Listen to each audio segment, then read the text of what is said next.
بحبنا للدعوة لله رب العالمين تطيب. أسعد قلوبا بالهداية والتقى ونر طريقي كي أراه يطيب. بسم الله الرحمن الرحيم. الحمد لله رب العالمين، والصلاة والسلام على أشرف الأنبياء والمرسلين نبينا محمد وعلى آله وصحبه أجمعين. Chers frères, chers sœurs, assalamu alaikum wa rahmatullahi wa barakatuh et bienvenue à tous et à toutes dans la continuité de ces cours où le sujet et le thème du licite et de l'importance du licite qui a été mentionné dans ce noble hadith, et que Allah subhanahu wa ta'ala a ordonné aux messagers tout comme aux croyants la consommation des bonnes choses, la consommation des bonnes choses licites. Donc cela prouve l'importance du sujet et le fait que le musulman se doit de se restreindre au licite, de la répercussion de cela dans sa vie et dans sa pratique religieuse. Et Allah subhanahu wa ta'ala, il a ordonné la consommation des bonnes choses licites au prophète alayhi salatu wassalam et aux messagers, comme Allah subhanahu wa ta'ala a dit: Ya ayyuhar rusulu kulu min tayyibati wa'malu saliha inni bima ta'maluna alim. Aux messagers, mangez de ce qui est permis, de ce qui est bon, permis et agréable, de ce qui est permis et agréable, et faites du bien, car je sais parfaitement ce que vous faites. Et Allah, il a ordonné aussi aux croyants la consommation du licite. Allah subhanahu wa ta'ala, il dit dans Surat al-Baqarah, dans Surat la Vache, dans le verset 172, Ya ayyuhalladhina amanu kulu min tayyibati ma razaqnakum. Oh les croyants, mangez des nourritures bonnes, licites que nous vous avons attribuées. Donc on voit l'importance du sujet, car les gens seront jugés sur cela, sur ta consommation, sur ton acquisition de tes biens. Comment tu les as obtenus? Est-ce que tu les as obtenus de manière licite ou illicite? Et cela enjoint que ces acquisitions de biens, d'argent et autres, tu vas les dépenser. Et Allah subhanahu wa ta'ala n'accepte que ce qui est bon. Donc si ces dépenses, même si ces dépenses sont des aumônes par lesquelles la personne elle recherche par cela à se rapprocher d'Allah subhanahu wa ta'ala, et bien si elle provient d'une mauvaise source, Allah ne l'acceptera pas. Donc on voit la répercussion, chers frères, chères sœurs, de l'importance de l'acquisition des biens de manière licite. Oui, la personne, elle sera interrogée sur ces biens, comment elle les a au jour de la résurrection, en ce grand jour. La personne sera interrogée sur l'acquisition de ces biens, comment elle les a obtenus et comment elle les a dépensés, comme il est venu dans le hadith du prophète alayhi salatu wassalam, qui dit, et que nous avons conclu au dernier cours: لا تزول قدم عبد يوم القيامة حتى يسأل عن عمره فيما أفنى وعن علمه فيما فعل فيه وعن ماله من أين اكتسبه وفيما أنفقه وعن جسمه فيما أبله. Ce hadith qui a été rapporté par l'imam al-Tirmidhi et authentifié par Sheikh al-Albani, qu'Allah leur fasse miséricorde, le prophète alayhi salatu wassalam dit: au jour de la résurrection, aucun serviteur ne bougera de place. Aucun serviteur au jour de la résurrection, ce jour terrible, ce grand jour, aucun serviteur ne bougera de place avant qu'on ne l'ait interrogé au sujet de sa vie. Subhanallah. À quoi l'a-t-il consacré? La première question. De son savoir, qu'en a-t-il fait? De ses biens, comment les a-t-il acquis et dépensés? Et de son corps, à quoi l'a-t-il fatigué? Regardez, chers frères, chères sœurs, l'importance du sujet. Au jour de la résurrection, aucun serviteur ne quittera le lieu des comptes. Tout est Les comptes sont faits avec justice. Les gens seront rétribués avec justice d'Allah subhanahu wa ta'ala. Aucun serviteur ne quittera le lieu des comptes en direction du paradis ou de l'enfer avant qu'on ne l'interroge au sujet de sa vie. À quoi l'a-t-il consacré, cette vie sacrée, cette vie précieuse qu'Allah nous a donnée? À quoi on l'a consacré, cette vie? Est-ce que cette vie a été consacrée dans l'obéissance à Allah, dans ce qu'Allah subhanahu wa ta'ala agrée et aime? Chacun doit faire le bilan de sa propre personne, car il sera interrogé sur cela au jour de la résurrection. Ma vie, est-ce que je l'ai pris en amusement, et la personne sera prise de regret en ce grand jour? Dans la désobéissance d'Allah subhanahu wa ta'ala, et elle sera jugée sur chacune de ses désobéissances? Ou est-ce que la personne, elle a consacré sa vie à l'obéissance d'Allah subhanahu wa ta'ala, en se soumettant à ses ordres, en accomplissant les 5 prières quotidiennes qui sont la balance du croyant journalière,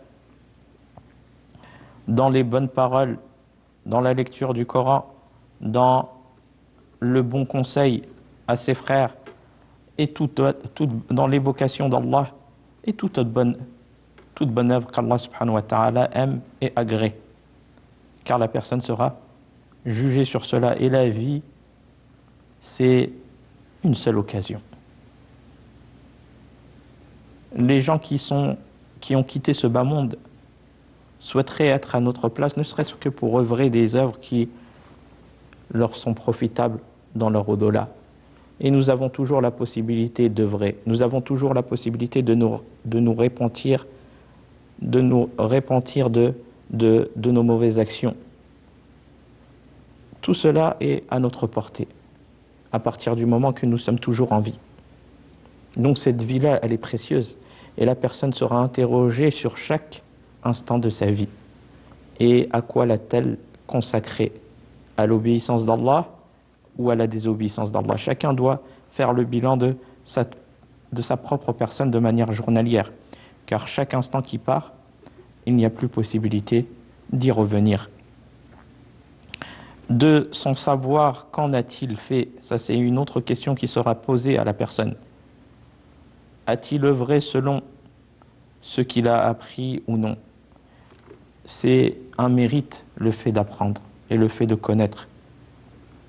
Le fait de connaître sa religion, mais c'est aussi une responsabilité, car comme le prophète alayhi salatu wa salam a dit dans un autre hadith, Al-Qur'anu hujjatun laka aw alayk, le Coran est un argument pour toi ou contre toi. C'est bien de lire le Coran de manière abondante, du grand mérite qu'il y a en cela, mais aussi le fait de savoir que la personne, ce qu'elle connaît, ce qu'elle a appris de sa religion, elle doit le mettre en pratique, car elle sera interrogée sur ce savoir acquis. Qu'en a-t-il fait? Et aussi le sujet du jour dans ce hadith, de ces biens, comment les a-t-il acquis? Regardez, subhanallah, le jugement il est précis, les comptes ils sont précis, et il n'y a rien qui échappe à Allah subhanahu wa ta'ala. La personne elle sera jugée sur cela. De ces biens, comment les a-t-il acquis? Donc chacun il doit savoir comment j'ai acquis mes biens, ce que j'ai, de quelle manière je les ai obtenus, car je vais être jugé sur cela, je vais être questionné sur cela. C'est-à-dire qu'il n'y a pas d'issue dans l'au-delà. La personne ici, elle peut ruser ou autre, mais dans l'au-delà, il n'y a pas d'issue. La personne, elle sera mise face à ses actes, face à ce qu'elle a œuvré. Donc comment tu as acquis ces biens? Par le vol, par la tromperie, par la tricherie, par le mensonge, par la corruption, par l'illicite, par les trafics, par la drogue ou autre, par quoi tu as acquis ces biens? Car en ce jour, aujourd'hui, tu œuvres, mais tu n'es pas jugé sur ce que tu fais, mais tu es en train d'accomplir des actes, mais au jour de la résurrection, tu vas être jugé et tu n'as plus la capacité d'œuvrer. Donc si la personne elle est dans ce cas-là, dans ce monde de l'illicite, eh bien elle a toujours la possibilité de se repentir à partir du moment que son âme n'est pas arrivée à sa gorge et à partir du moment que le soleil ne s'est pas levé de son couchant, qui sont des signes, qui sont les portes du repentir se ferment sur la personne lorsque cela advient et cela se présente. Donc à partir du moment que ces choses ne sont pas apparues, eh bien la personne elle a toujours la possibilité de se repentir si elle est dans ce cas de figure-là. Et donc il sera interrogé sur ses biens, comment il les a acquis, d'une manière licite. Et si c'est licite, eh bien alhamdulillah, c'est ce qu'Allah subhanahu wa ta'ala il nous a ordonné de rechercher notre subsistance, car le fait de rechercher sa subsistance c'est quelque chose qui est demandé, et la personne, si elle met l'intention, elle est en adoration par cela. Car Allah subhanahu wa ta'ala, il dit subhanahu wa ta'ala dans son noble livre, فَابْتَغُوا عِنْدَ اللَّهِ الرِّزْقَ وَاعْبُدُوهُ وَاشْكُرُوا لَهُ إِلَيْهِ تُرْجَعُونَ. Recherchez votre subsistance uniquement auprès d'Allah, car c'est lui qui détient la subsistance de chacun. Adorez-le et soyez reconnaissants envers lui, car c'est vers lui seul que vous serez ramenés. Donc le fait de rechercher cette subsistance, c'est une chose qui est louable, et surtout si la personne elle met une intention dans le but que cela soit de rechercher le licite et de se passer des gens et du besoin des gens, et aussi d'adorer Allah par ce licite qu'Allah lui a octroyé. Il y a un grand bien en cela. Donc le fait de la personne, elle sera interrogée sur la manière dont elle a acquis ses biens. Est-ce que c'est d'une manière licite ou c'est d'une manière illicite? Si c'est d'une manière licite, eh bien alhamdulillah, yani c'est quelque chose qui est louable. Mais si c'est de manière illicite, le fait de se repentir de cela et de savoir que tu seras interrogé, on sera interrogé sur cela. Et comment ces biens qu'on a acquis, regardez la répercussion, comment on les a dépensés? Comment on les a dépensés? Car si même la personne qui obtient ces biens, ils sont illicites et qu'elle le dépense dans les voies du bien, eh bien ce ne sera pas accepté d'Allah subhanahu wa ta'ala, car la source est mauvaise et Allah est bon et n'accepte que ce qui est bon. Quant à la dépense dans les voies du bien, la personne elle doit voir ses dépenses. Est-ce que ces dépenses sont dans l'obéissance à Allah? Par exemple, elle dépense pour sa propre personne, pour ses biens de sa propre personne, de sa famille, et elle fait aussi montrer la grâce d'Allah sur elle avec cette intention de montrer les bienfaits d'Allah sur elle par ce qu'Allah lui a donné.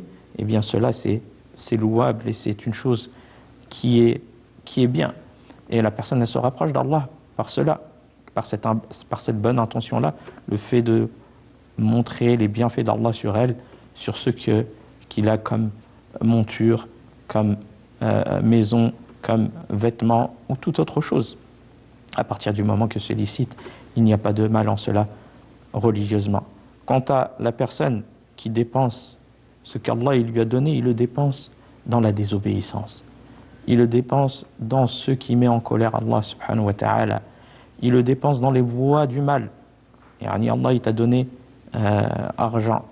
La personne, elle doit être reconnaissante envers Allah subhanahu wa ta'ala, car elle sera interrogée sur cela. Alors qu'en est-il de la personne qui utilise et dépense cet argent pour nuire à son corps, par exemple par la consommation de l'illicite, par la consommation de drogue, par la consommation d'alcool, par la consommation, eh bien elle va être jugée sur cela au jour de la résurrection, d'où le fait de se repentir si la personne se trouve dans ce cas de figure. et de son corps. La personne, elle sera jugée de ce corps. Ce corps, c'est un dépôt qu'Allah nous a donné. La personne doit en prendre soin. À quoi l'a-t-il fatigué? Yani, il s'est dépensé dans quoi avec ce corps? Est-ce que c'est dans l'obéissance d'Allah subhanahu wa ta'ala? Dans ce qu'Allah il agrée, le fait d'adorer Allah par ce corps. Par exemple, le fait de patienter et se soumettre aux ordres d'Allah lors du jeûne, de fatiguer son corps dans l'accomplissement des obéissances du jeûne, par exemple du mois de Ramadan, ou du jeûne surérogatoire, eh bien tout cela, la personne, elle le verra au jour de la résurrection.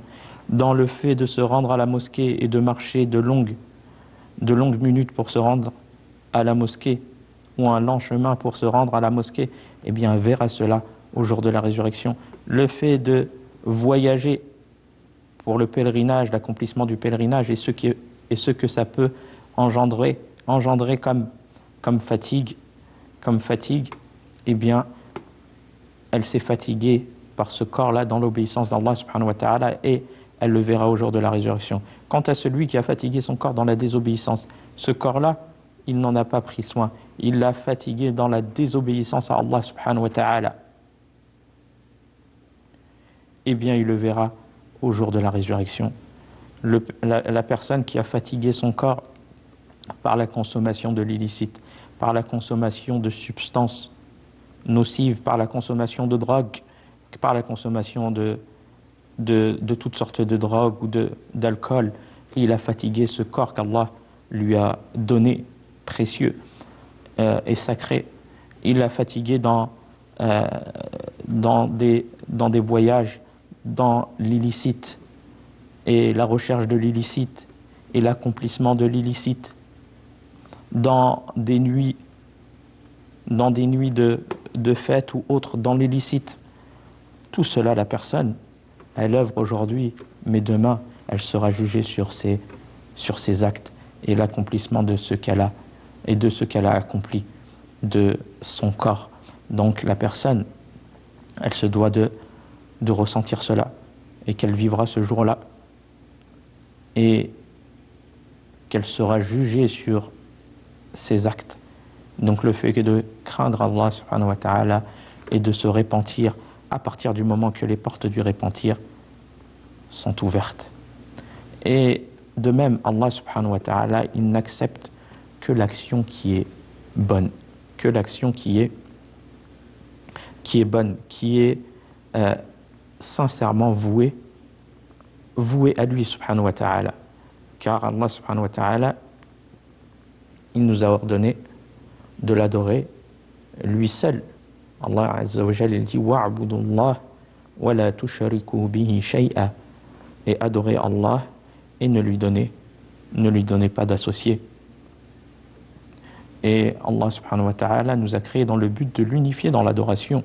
Allah azza wa jalla, il dit wa ma khalaqtul jinna wal ins illa liya'budun, je n'ai créé les djinns et les hommes que pour qu'ils m'adorent.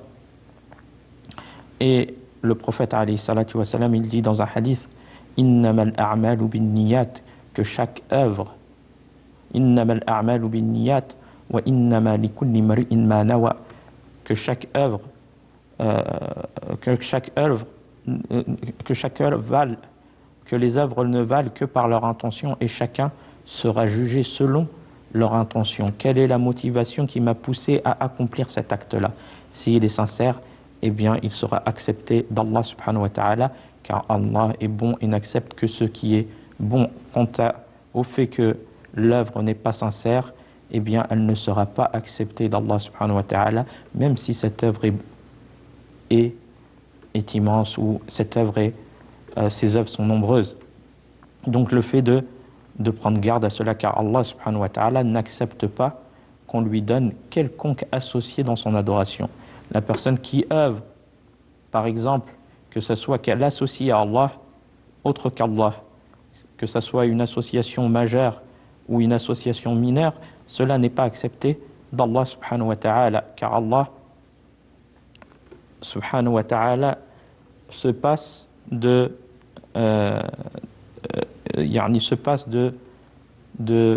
cette adoration à qui la personne a associé autre que lui avec lui dans l'adoration, que ce soit une association majeure tout comme une association mineure. Par exemple, la personne qui fait de l'ostentation. La personne qui fait de l'ostentation, qui fait partie de l'association mineure et qui prie pour Allah et pour les gens.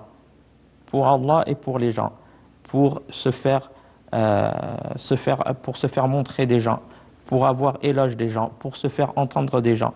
Eh bien, Allah subhanahu wa ta'ala n'accepte pas les œuvres où on a associé autre que lui avec lui dans l'adoration, comme il est venu dans un hadith divin, un hadith qudsi, où Allah subhanahu wa ta'ala il dit Ana aghna shuraka'i 'ani shirk man 'amila 'amalan ashraka fihi ma'iya taraktuhu wa shirka. Le prophète alayhi salatu wa salam rapporte qu'Allah subhanahu wa ta'ala a dit je suis celui qui se passe le plus d'un associé. Je suis celui qui se passe le plus d'un associé.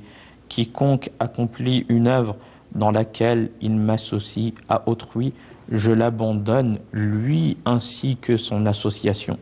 Donc regardez l'importance d'unifier Allah et la sincérité d'Allah subhanahu wa ta'ala dans l'adoration et le fait de prendre garde à toute forme d'association, que ça soit mineur, que ça soit ostentation, à l'exemple de l'ostentation ou autre, ou majeur, le fait de sacrifier pour autre qu'Allah, le fait de demander à la personne qui est dans la tombe ce que seul Allah est en droit, l'invocation, seul Allah est en droit, qu'on l'invoque seul, eh bien Allah n'accepte pas qu'on lui donne quelconque associé.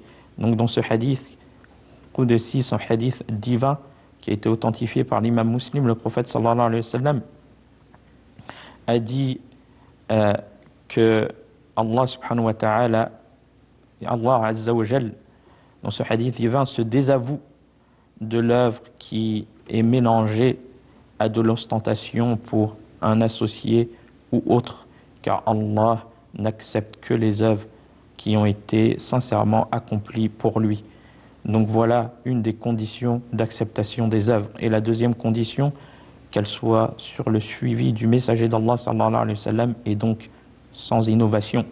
Comme le prophète alayhi salatu wa sallam, comme nous l'avons vu précédemment, a dit dans une version du hadith Man amila amalan laysa alayhi amruna fahuwa radd. Quiconque accomplit une œuvre qui n'est pas sur nos ordres la verra rejetée. Et le prophète alayhi salatu wa sallam a dit dans une autre version Man ahdatha fi amrina hadha ma laysa minhu fahuwa radd. Quiconque instaure une chose qui n'est pas sous nos ordres la verra rejetée. Donc celui qui accomplit une œuvre, même s'il ne l'a pas instaurée, qui n'est pas légiférée, eh bien elle sera rejetée et pas acceptée car elle est mauvaise. Tout comme celui qui est la cause d'avoir instauré cette innovation qui est œuvrée par de nombreuses personnes, dans les deux cas de figure, il ne sera pas accepté de lui et le refuge est auprès d'Allah subhanahu wa ta'ala, d'où l'importance de réunir les deux conditions de bonne œuvre acceptée d'Allah qui sont le fait qu'elle soit sincèrement vouée à Allah subhanahu wa ta'ala et rechercher par cela sa satisfaction et selon le suivi du messager d'Allah sallallahu alayhi wa sallam. Aussi font partie des bonnes œuvres qui sont acceptées d'Allah subhanahu wa ta'ala les bonnes paroles, comme l'évocation d'Allah, le fait que tu dis subhanallah, walhamdulillah, wa la ilaha illallah, wallahu akbar, et on verra cela au prochain cours. Wa fil khitam, hada wallahu a'lam, wa sallallahu ala nabiyyina Muhammad, wassalamu alaykum wa rahmatullahi wa barakatuh. أسعد قلوبا بالهداية والتقى ونر طريقي كي أراه يضيء